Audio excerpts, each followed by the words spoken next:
Olá, sejam bem-vindos ao AlgarCast, o podcast do Grupo Algar. Eu estou aqui hoje com a Marcela Reis, da Algar Telecom, e com a Val Pedrosa, da TV Integração. Sejam muito bem-vindas. Obrigada. Prazer enorme ter vocês aqui. O nosso tema é construindo uma agenda de ESG efetiva. Vamos conhecer um pouquinho da história profissional das nossas convidadas. A Marcela é gerente de comunicação, marca e sustentabilidade da Algar Telecom. É graduada em jornalismo pela Unitri, com MBA em gestão da comunicação pela Exanc e curso extensivo em gestão e liderança pelo INSPER. Já atuou também como consultora de comunicação corporativa, RP e assessoria de imprensa. A Val é executiva de governança corporativa, jurídico e de gente e gestão na TV Integração, afiliada da TV Globo em Minas Gerais. É também palestrante e fundadora do Movimento C, programa voltado ao desenvolvimento de lideranças e alta gestão conscientes. É graduada em Direito pela UF, com MBA em Administração de Negócios pela FGV e cursos voltados ao desenvolvimento humano e estratégia na Singularity University e na Disney Institute. Que prazer, né, receber essas duas pessoas com tanta experiência para contribuir com a gente hoje. E já vamos começar falando sobre isso. O que é uma agenda de ESG e qual a importância disso para as empresas? Tati, obrigada pelo convite. Prazer estar aqui com a Val. A agenda ESG, ela tem um histórico, né? A gente já foi sustentabilidade, qualidade dentro das empresas. E hoje a gente traz aí as 3 letras, né, ESG, que é o ambiental, social e governança.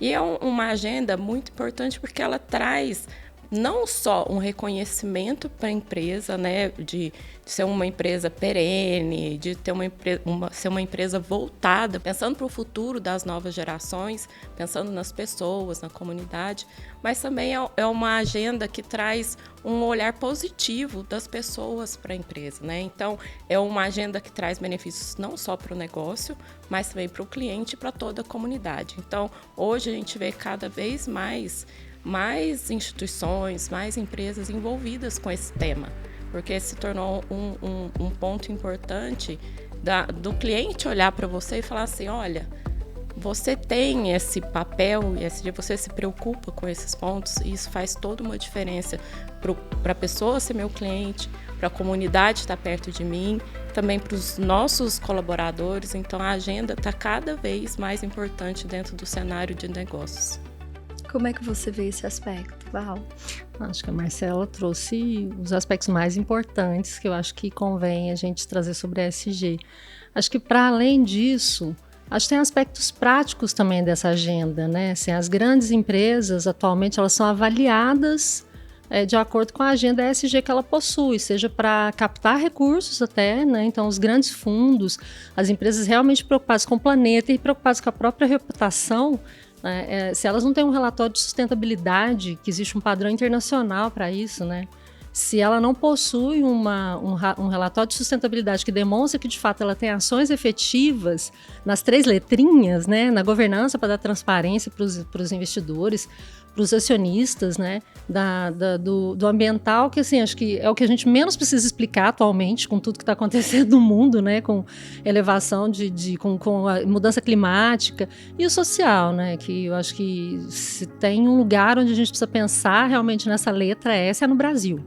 Então, para além da questão da reputação mesmo e do cuidado que a empresa tem enquanto marca, tem a questão financeira efetivamente, né? Captar recursos mais baratos, inclusive, principalmente de bancos internacionais, né?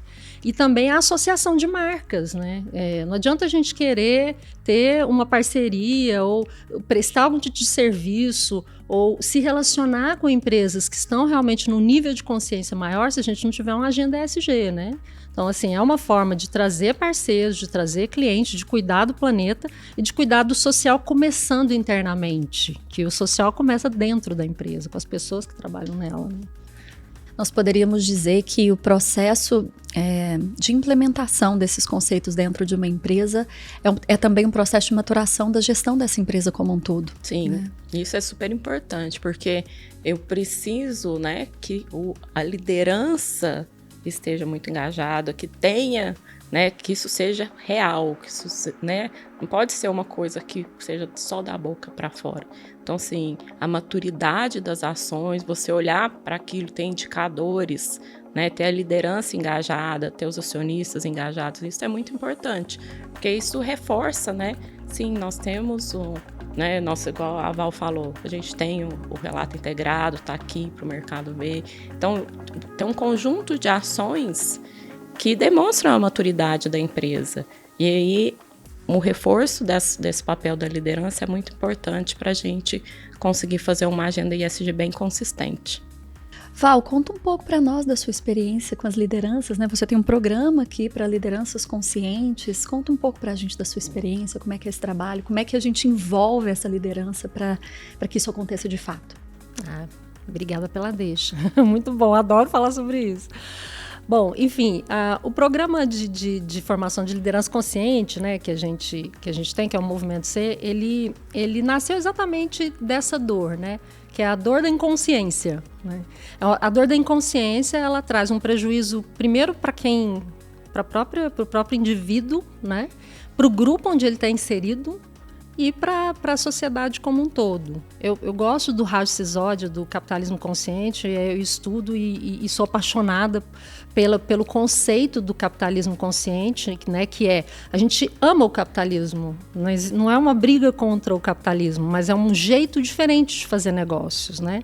E esse jeito diferente de fazer negócio é um jeito que leva em consideração as gerações futuras. Então, o que é o impacto do que eu estou fazendo hoje para as gerações futuras? E como é que a gente trabalha isso, né? Então, dentro desse conceito de capitalismo consciente, a gente fala de empresas que curam. E sabe que não pega bem falar essa palavra no meio corporativo, né, Marcela? Cura, pelo amor de Deus, gente. Do que vocês estão falando? Meu Deus, o que vai acontecer aqui? Então, a gente tem até trocado a cultura que cura, a empresa que cura, por uma cultura regenerativa, que a gente já conecta com a ideia da regeneração do planeta também, né? E aí, a formação da liderança consciente, gente, mais ou menos, é uma forma de não pular etapas. Como que eu vou falar? Como que a gente vai falar de sustentabilidade ou de engajamento em questões sociais com pessoas que não estão conseguindo lidar com as próprias questões, né? Ou que realmente não conseguem se sensibilizar com uma questão que não seja própria, porque está ali no emaranhado de questões internas, né? Que todos nós, seres humanos, temos, né? Então, não sei, Marcela, você você deve estar bem já também conectada com esse tema dos IDGs, né? Que são os Inner Development Goals, que assim como a gente tem os ODS, que são os Objetivos de Desenvolvimento Sustentável, a gente tem os ODIs, que são os Objetivos de Desenvolvimento Interno. Então, no Movimento C, a gente trabalha isso, que o primeiro passo é olhar para si, se sensibilizar, entender qual é o seu papel, entender o ESG não como algo que a empresa está impondo para você, mas porque conecta com o seu valor humano, em relação ao ser humano, em relação à natureza, né? E então, no Movimento C, a gente trabalha o desenvolvimento das habilidades interiores, que são esses IDGs, né? Para poder a gente, tendo um líder mais consciente de si, ele consiga plantar essa semente no time que leva para casa. Então, a gente consegue crescer, né? Além de que dentro da casa tem pessoas de diversas instituições. Então, se eu planto uma semente aqui na Algar, essa semente vai para a casa de uma pessoa, né? A semente da consciência, a ideia de cuidar de si, do planeta, dos times. É a influência, e dali, né? Vai para outra empresa influenciando ainda, né? Vai influenciando Exato, outro.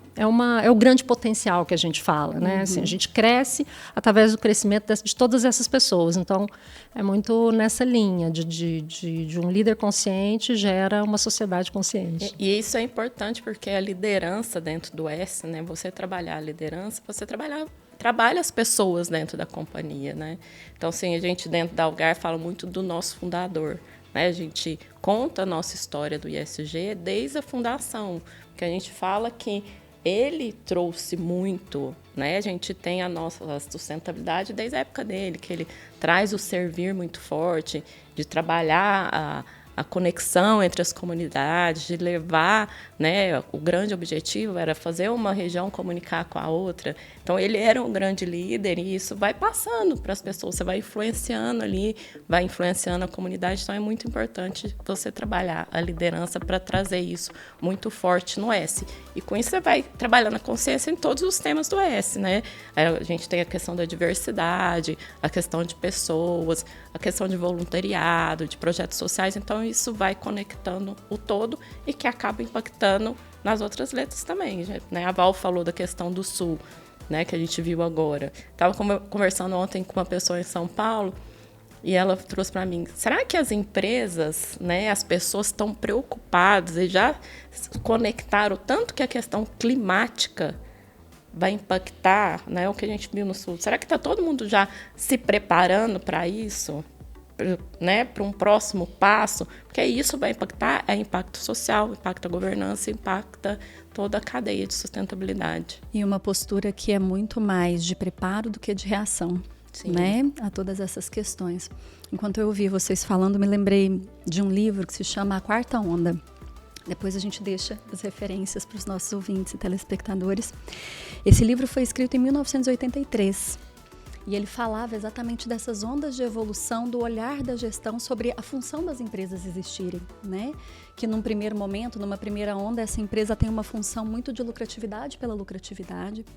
E nas ondas seguintes, ela vai passando pelo processo de ser um espaço também de desenvolvimento e conexão para as pessoas, até que ela chegue numa onda que seria a quarta onda ali proposta por esse livro, que é uma onda de postura de responsabilidade pela existência, pela vida dela e do impacto disso no ecossistema. Então, uma cabeça de gestão estruturada num formato de ecossistema, né? E ouvindo aqui vocês duas, eu me lembrei desse livro, pode ficar como uma referência também para quem está nos ouvindo, e fiquei percebendo esse bate-bola entre maturação, né, de consciência, de percepção, de possibilidades a partir das pessoas para o negócio e também dessa força de legado, né, dessa fonte de vida que deu origem às empresas. O quanto vocês acreditam que é importante essa conexão com esse legado, com essa raiz do negócio para que essa consciência possa ser de fato estabelecida? Eu acho que dentro da Algar Telecom é muito importante esse ponto. Assim, é muito claro quando a gente traz a história, né, esse legado dentro da nossa cultura é muito forte. Então, isso impacta quando você vê ali a figura dos acionistas dentro dos nossos eventos, dentro das nossas conversas, é muito forte porque eles trazem isso, o propósito de servir, a conexão com a comunidade. Então, isso faz toda a diferença na hora que você vai construir. E a gente participa do Guia Exame de Sustentabilidade. Ano passado, eles trouxeram, eu fiz um comparativo, quase todas as empresas que ficaram em primeiro lugar, eles tinham uma conexão muito forte com o legado. Eles traziam a questão, porque eu trabalho com a sustentabilidade desde a fundação, meu fundador fazia isso, e sempre conectado o legado com o presente e o futuro, né? Esse ano já foi mais a questão de inovação, de inteligência artificial, mas o legado dessas empresas é muito forte. A empresa que ganhou esse ano, o principal acionista estava lá, a empresa Master, e aí ele é um senhor de 77 anos. Aí ele falou, por quê? A menina perguntou para ele, mas por quê, né, da sustentabilidade? Qual que é o diferencial da sua empresa? É o amor. É o amor que a gente tem pelo negócio, pela história, pela comunidade, pelos nossos stakeholders, pelo que a gente faz no dia a dia. Então, assim, o legado é muito importante, né? Então, quando você vê essas figuras fortes da companhia, de todas as companhias trazendo isso, eu acho que isso impacta diretamente nessa construção, né? E ainda facilita a gente construir a questão do ESG dentro da empresa. Demais, Marcela. Acho que a empresa familiar tem esse ponto a favor, né? Porque acho que a conexão, a gente volta para o mesmo tema, né? Assim, a conexão real que a gente consegue estabelecer é a partir de valores humanos, né? Então acho que a empresa familiar, ela sempre tem esse trunfo em relação às empresas que não são familiares, empresas de capital aberto e tudo mais, né? Que ela tem identidade muito que vem do fundador, que normalmente vem de família. E toda a história, né, gente? A gente sabe disso. Todas as nossas histórias têm beleza. até as histórias mais difíceis, né? Eu acho que quando a gente tem esse foco em ter uma cultura saudável dentro de uma empresa familiar, a empresa familiar já sai ganhando muito por ter valores humanos ali. A gente vai atrás do fundador, no mínimo você vai descobrir que era uma pessoa ousada. No mínimo, a gente vai descobrir que era alguém que não aceitava não como resposta, né?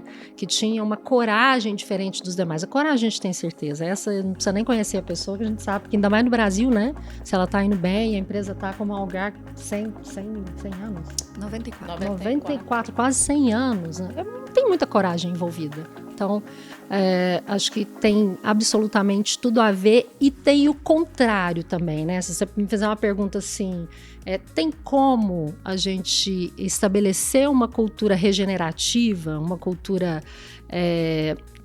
cultura pró-sociedade, pró-humano, pró-planeta, se não houver um legado? Eu acho impossível, né? Assim, de onde começa isso? Acho que até uma das coisas que para o sucesso de qualquer programa de ESG a gente precisa ter é o comprometimento da alta liderança, né? Assim, não existe a gente falar numa agenda de ESG se a gente não tiver lá em cima o walking the talk, né? Que a gente fala que dos líderes, do CEO, do fundador, de quem é referência para as pessoas, porque esse exemplo, as palavras, elas comovem, mas o exemplo arrasta, né? Então, assim, a gente... acho que maravilhosa pergunta, acho que está muito conectado com o valor da família empresária, o valor da liderança, da alta liderança, desde que ele seja vivido, né? Então, coerência, né? Precisa ser muito real, muito sincero, né? Eu acho que isso que faz a diferença. E isso na prática é mais fácil falar do que fazer, né, gente? Legado é um trabalho de longo prazo, né? A gente precisa ter uma mentalidade de longo prazo, uma visão de ecossistema para que isso seja possível de ser implementado. Mas é lindo ver isso acontecer na prática e existe, né? Eu acho que é muito importante a gente poder falar sobre isso, especialmente dentro de um contexto corporativo, porque ainda tem esse receio de trazer o amor, a cura, a regeneração, a consciência, temas que são intangíveis para dentro de um contexto corporativo, como se isso afastasse a gente dos resultados. E uma coisa que nós temos conversado muito aqui em quase todos os nossos episódios é exatamente a gente sair da lógica do ou eu olho para pessoas ou eu olho para resultados, né? Que acontece muito ainda, essa coisa de vamos cuidar dos resultados, e aí as pessoas adoecem, olha, vamos cuidar das pessoas porque elas estão adoecendo, o resultado, né? E entrar numa lógica de E. Nós podemos olhar para as pessoas e para o resultado, todo, e para o impacto. E é uma mudança de consciência, né? De forma de olhar para os negócios e para a gestão. Aqui, né, nós temos duas pessoas incrivelmente experientes nesse assunto, nessa prática, na implementação disso dentro das empresas que vocês atuam. Mas, com certeza, temos pessoas que estão nos ouvindo que ficam encantadas, inspiradas, mas não sabem por onde começar. Como é que a gente começa a implementar? Né? Eu imagino que, às vezes, já até tem iniciativas e nem sabe que tem dentro da própria estrutura. Mas como é que a gente começa a implementar isso dentro da nossa realidade corporativa para quem está começando a aprender sobre esse assunto e quer fazer isso na prática? Nossa, Tati, você já começou a responder, né? Porque na jornada que eu conheço, que eu ajudo a fazer acontecer, né? Que é da TV Integração, a gente começou justamente fazendo um levantamento e a gente descobriu que a gente fazia um monte de coisa que a gente não sabia, né?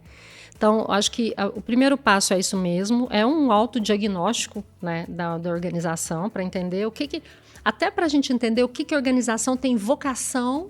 Então, assim, que a gente que a agenda ela é mais fluida de acordo com o que a gente já faz e o que a gente vai ter que buscar letramento e gerar repertório e gerar rodas de conversa. Então, acho que nós começamos por um levantamento e pelo letramento. Então, a gente nunca teve vergonha de falar, caramba, não sei se a gente está atrasado, mas a gente não sabe. Então, a gente vai buscar, a gente vai aprender, a gente vai... e estamos fazendo isso até hoje, né? Então, assim, a gente buscou empresas inspiradoras nessa agenda de ESG e fomos lá aprender como é que vocês começaram, né? Então, a gente percebeu que a gente tinha uma vocação maior para trabalhar o social. Então, assim, logo no início a gente fez um censo de diversidade. A gente achou que esse era um tema importante. A gente olhava para dentro da organização, a gente não via pessoas pretas, né? E assim, realmente não tinha esse olhar, né? A gente ouvia muito da liderança assim, mas eu não proíbo. Eu não proíbo que eles cheguem. E aí a gente foi trabalhando para as pessoas entenderem que isso não basta, né? Que a gente tem no Brasil uma população maioria negra. E onde estão essas pessoas? Quantas salas a gente tem que você não vê uma pessoa negra? Né? Nós trabalhamos com televisão, quantas pessoas negras a gente tem no vídeo?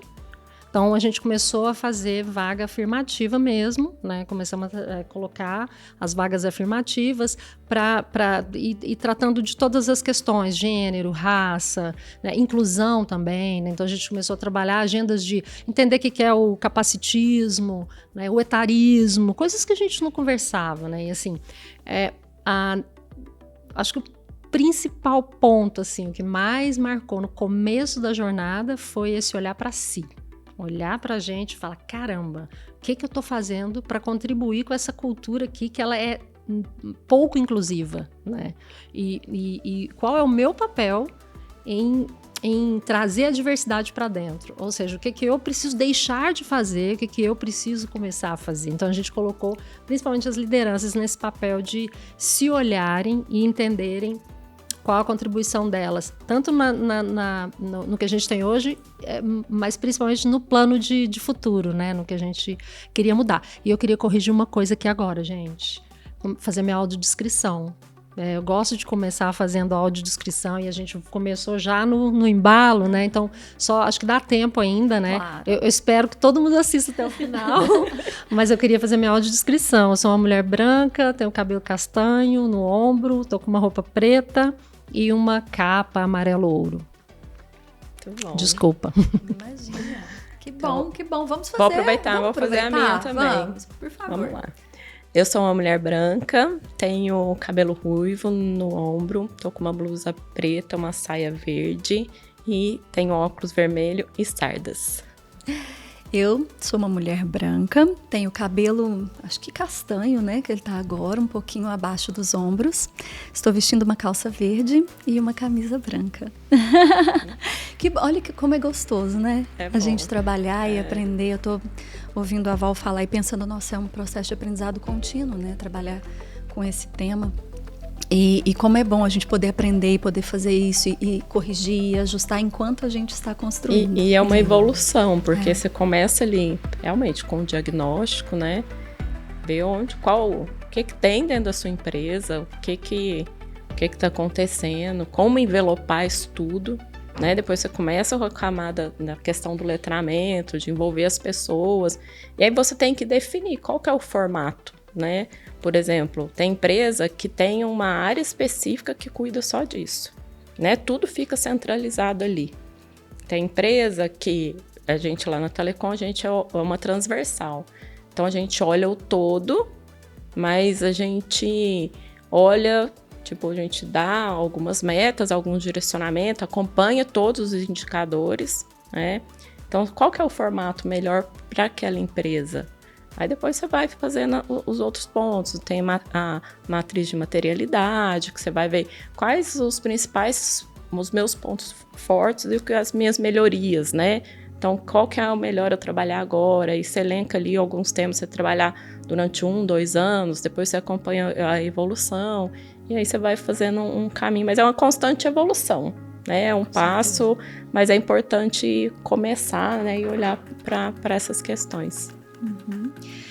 Vocês trouxeram um pouco do quanto essa agenda e do quanto esse tema inspira os clientes, atrai as pessoas, torna a empresa mais valiosa diante de mercados financeiros, de possíveis investidores.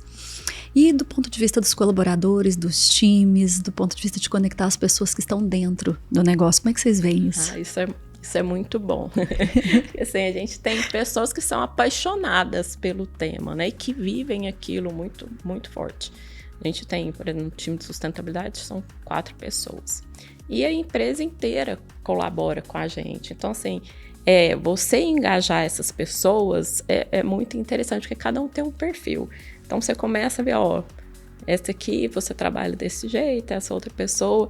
E aí a gente tem o voluntariado, né, junto com o grupo todo, com o Instituto Algar, e o nosso voluntariado é muito engajado. Você vê os projetos sociais que eles tomam à frente, vão desenvolver. Então, assim, é muito interessante você acompanhar e engajar essas pessoas, mas precisa de sempre ter uma influência, um processo de continuar engajando, porque as pessoas mudam, as lideranças mudam, os colaboradores mudam, então a gente tem um processo de acompanhar, tá indo bem os indicadores, onde a gente precisa melhorar. E aí a gente vai fazendo as campanhas, vai engajando, gerando influência, para a gente sempre continuar mantendo essa evolução, porque se eu paro de engajar as pessoas, se eu não tenho as pessoas engajadas, né, vendo ali qual que é o papel de cada uma dentro, né, dessa evolução que a gente está vivendo. A gente tem um projeto do voluntariado que é a alfabetização de adultos. Então, o time do voluntariado vai lá para uma instituição e dá aula no sábado. E aí você vê os depoimentos, assim, é maravilhoso. Você vê, teve um depoimento de uma senhora que falava assim: eu sempre quis ler, sempre quis ver formar o meu nome. E agora eu estou conseguindo. E agora eu tenho um outro sonho, eu quero fazer direito. Então, assim, são adultos, sabe? Então, assim, e é o voluntariado que está lá fazendo. Então, você vê, a gente está fazendo um trabalho agora com indígenas. Então, assim, precisa acompanhar para continuar engajando, porque o papel dessas pessoas é fundamental, né? São elas que fazem, né? A gente dá ali o insumo e as pessoas, cada um tem o seu papel importante nessa construção. Nossa, que lindo. Tem uma coisa que a gente gosta de falar que é: todo mundo é bom. A gente só precisa lembrar disso. Então, eu vejo a agenda de ESG, e eu acho que a social ainda mais, assim, como algo que eu estou mais preocupada de o ESG ser uma fonte de engajamento para as pessoas quererem estar conosco do que o próprio trabalho nosso de engajá-las na causa. Por quê? Porque a sensação que a gente tem, né, quando esse exemplo que você trouxe é maravilhoso, né? É uma abertura de coração, não tem como a gente não... Ou você sorri ou você chora. Uma das duas coisas, por dentro que seja, né? Essa história é uma história que emociona de toda forma.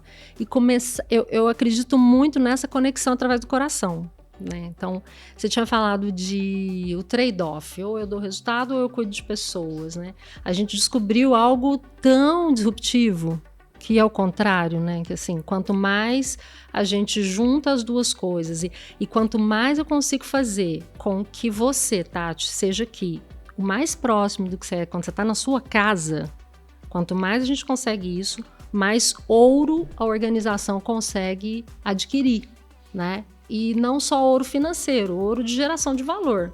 Então, o ESG como engajamento, eu vejo essa agenda como um instrumento de engajamento, porque ela pega pelo coração. A gente fez no dia 28, teve dia do orgulho, né? Dia 28 de junho, a gente fez um encontro das mães LGBTQIPNA+, né? Tem muita letra já.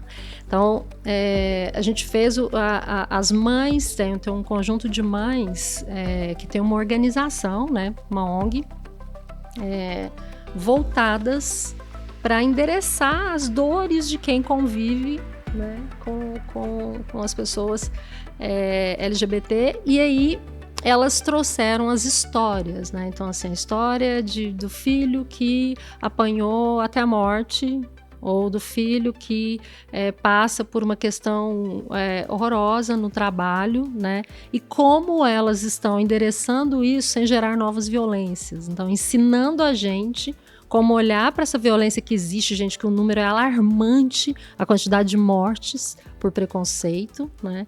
Então, como é que elas, que têm os filhos que sofrem, estão ensinando a gente como amar e não gerar uma violência nova. E aí, quando a gente fez o encontro, né, que foi um webinar, a gente percebe o desdobramento disso depois, porque as pessoas estão chegando ali por uma afinidade, por um valor pessoal, né? E aí com isso a gente consegue transformar o trabalho em não trabalho. Não é trabalho, As pessoas estão ali por uma conexão de propósito pessoal com propósito de organização, em torno de uma questão social relevante, grave, e que faz sentido para ela, ainda que ela não esteja naquela empresa.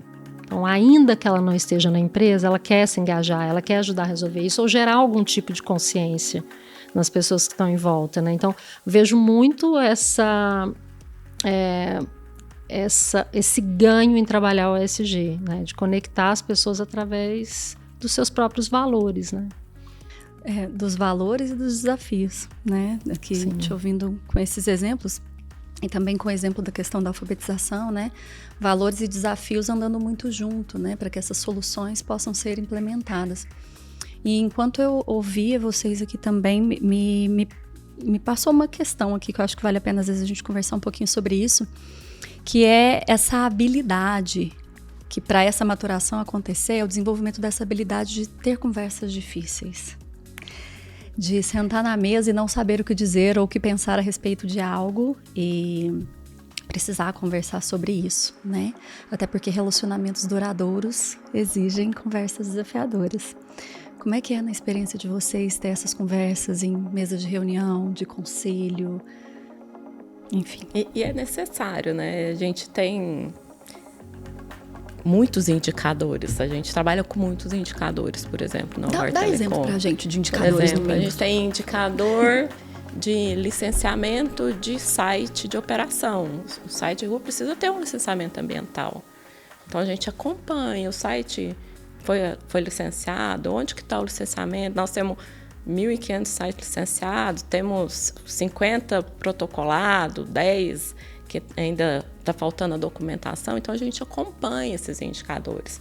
A gente acompanha indicador de abastecimento de carro.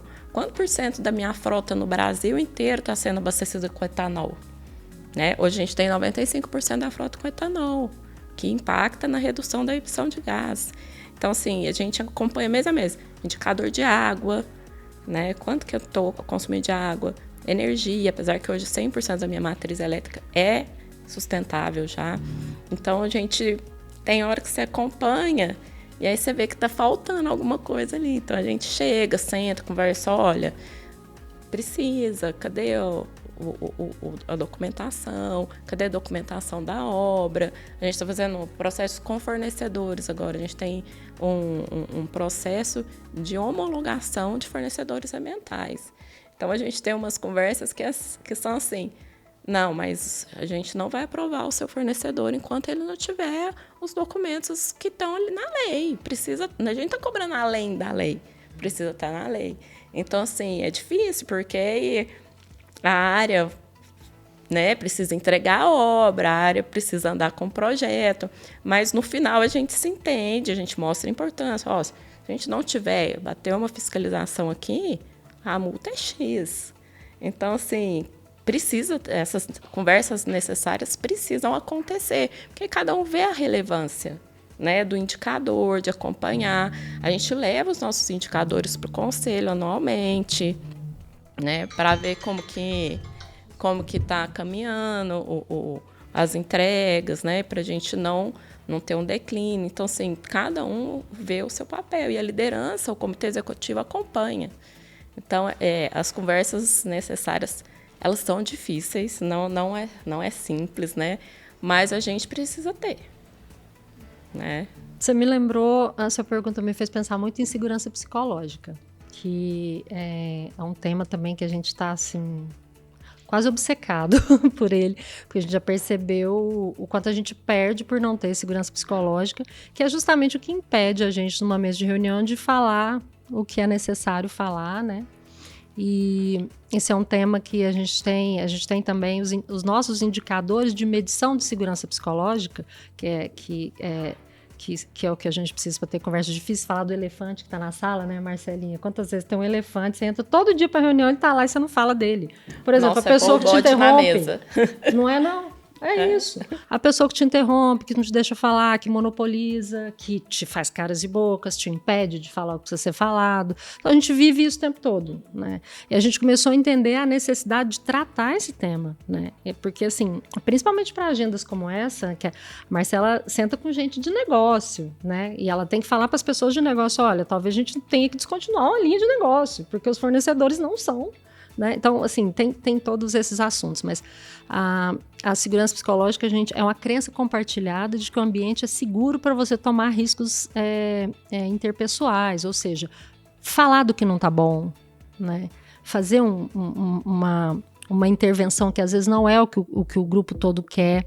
E aí a gente tem indicadores de segurança psicológica. Então a gente tem pesquisahumanizadas.com, que mostra lá vários aspectos da segurança psicológica, distribuição proporcional de fala, diversidade é um aspecto de segurança psicológica, e a gente tem a própria pesquisa do Instituto Internacional de Segurança Psicológica, que é uma pesquisa que, assim, de cada pequeno pontinho que a gente ganha, a gente comemora muito, porque não é uma nota simplesmente, né? É de 0 a 5. Não adianta ter 5, eu tenho que ter um pequeno desvio padrão. Então, o desvio padrão fala muito de se tem ou não tem segurança psicológica. Se a gente tiver aqui, né? Aqui a gente está em 6 pessoas, né? Se a gente tiver uma nota 5, porque foi puxada por 3 pessoas, mas tem 3 que não concordam, eu não tenho segurança psicológica, porque não é uma crença compartilhada, né?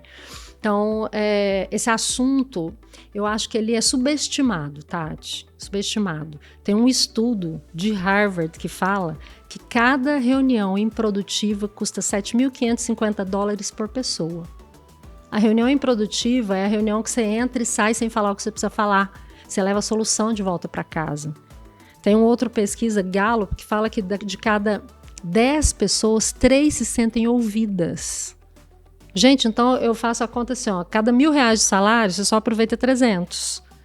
Por que eu vou dar uma opinião se ninguém vai me ouvir na mesa? Por que eu vou falar uma ideia que não está 100% desenvolvida para ser ridicularizado, né? Então, olha como a inovação desaparece. A inovação desaparece da empresa. Se todo mundo tiver que esperar, a ideia está 100% pronta para depois divulgar, né? Por falta de segurança psicológica, porque não se sente ouvido. Então, assim, eu de verdade, acho que esse assunto está completamente conectado com uma agenda de uma empresa mais consciente, sabe? Uhum. E conversas necessárias está dentro de um dos nossos atributos, né? Assim, de cultura. Então, dentro da Algar, isso é muito forte. É estimulado que isso aconteça. A gente tem, a Val falou do elefante branco, a gente tem um bode. Então, a gente chega, tem o bonequinho do bode, a gente chega e fala assim, vamos pôr o bode na mesa, vamos conversar sobre isso. Porque precisa, né? Para não acontecer esses pontos que a Val trouxe. E muito interessante para que as coisas, inclusive as desafiadoras, possam tomar a proporção que tem, né? Sim. Às vezes o medo de olhar faz a coisa parecer maior do que o que é. Quando a gente olha, isso pode ficar mais fácil de ser desenvolvido, né? Meninas, ficaríamos horas ouvindo vocês falarem, pois aprendendo com vocês, assim. E muito interessante esse episódio, porque tem mostrado, né, pelo menos no meu aprendizado aqui, inclusive, gente, já vai curtindo aí, porque pelo amor de Deus, o que a gente tá aprendendo aqui hoje, não é mesmo? Deixem perguntas nos comentários, a gente vai voltar no assunto. Mas muito do que tem ficado para mim ouvindo a fala de vocês é a necessidade de um olhar um pouco mais profundo do que é uma agenda ESG. Né? Então, é um trabalho que precisa de uma humildade muito grande para entender sobre o aprendizado contínuo, né? Muita profundidade, uma cabeça sistêmica e de longo prazo. E isso é fácil a gente, às vezes, falar sobre isso, né, aqui no podcast, mas construir isso, de fato, dentro de uma organização precisa de muita disposição, precisa de gente muito competente, assim como vocês, para que isso aconteça, né, para que essa coerência esteja ali no dia a dia. E eu gostaria de pedir que vocês deixassem uma mensagem, uma recomendação para quem quer aprofundar, para quem quer desenvolver esse olhar, para quem está aqui aprendendo com tanta profundidade com vocês, né, enquanto estão te ouvindo vocês. O que vocês podem deixar de mensagem, de inspiração para essas pessoas, para que esse podcast seja um primeiro passo de olhar para isso, mas que gere frutos aí por muitas gerações? Acho que o mais importante dessa agenda é você sempre pensar assim, tem que ser bom para a empresa, para as pessoas, para o cliente, para a comunidade. Não pode ser só bom para a empresa, né? Tem que ser muito genuíno, então tem que pegar o todo ali, né? Todos os stakeholders, tem que ser bom para todo mundo, porque assim, é uma agenda que está olhando para o futuro, pensando nas próximas gerações, né? Então acho que tem que ter esse círculo aí para ser bom para todo mundo mesmo. Eu acho que pensando em quem é de empresa e está ouvindo a gente, né, é a ideia de se questionar todos os dias, primeiro, se a gente é uma empresa que deve existir, porque tem empresas que não precisam existir. E quando a gente chega à conclusão que sim, essa é uma empresa que deve existir, para fazer o quê? Para gerar que tipo de impacto para as próximas gerações, né? Para quem está aqui agora e para quem ainda virá. E começar, seja a pessoa física ou a pessoa jurídica, né? Começar a olhar para o seu papel em tudo que está acontecendo no mundo, seja de ação ou de omissão em relação às questões climáticas, sociais, né? Acho que são os pontos principais que a gente trouxe aqui hoje. Muito obrigada, que prazer ouvi-las. Muito obrigada pela presença de vocês. Agradeço o convite, agradeço ao Algar, agradeço a Val. Obrigada, gente. Que bom, muito obrigada. Pessoal, esse foi mais um AlgarCast. Nos vemos no próximo episódio.